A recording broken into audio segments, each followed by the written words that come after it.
اللي اكتر من كده من اللقطات اللي هي فضلت في دماغ الفريق شفيق فحب يعملها في 25 يناير، ان حبوا يخوفوا الطلبه في جامعه اسكندريه. ما هو كان في الوقت ده 4 جامعات بس في 3 مدن، يعني القاهره وعين شمس في القاهره، وفي اسيوط، وفيه اسكندريه. فحبوا يخوفوا الطلبه فطيروا لهم الطيارات على ارتفاع منخفض. فالفريق شفيق افتكر، ما الواحد بيفتكر حاجات زمان، قال لك ما تيجي نطلع لهم الطيارات على ارتفاع منخفض كده. فالاولاد اول في التحرير ما شافوا الطيارات على ارتفاع منخفض ما يعرفوش بقى التاريخ والقصه والكلام من ده، قال لك ايه؟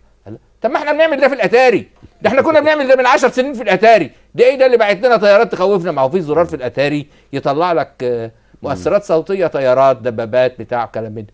فالفريق شفيق كان متصور انه هينتصر على العيال بالاتاري، وهم العيال اللي عملوا الاتاري وخلصوا عليه، يعني العيال كانوا بطلوا يلعبوا اتاري من 10 سنين، فريق شفيق لسه عايز يرجعهم ل 68 عشان يعمل الحكايه دي، اللي هي الطائرات اللي تخترق حاجز الصوت.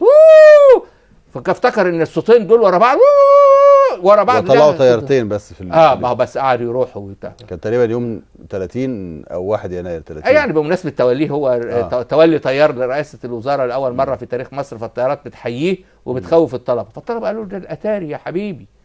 يعني الطلبه هم اللي بقوا كبار والراجل الكبير ده هو اللي. طبعا انا اسف ان انا بقول الكلام ده، بس لانه برضه الان حتى الان هل القتل يرهب الناس؟ هل القتل هيرهب الشعب؟ مش هيرهب الشعب.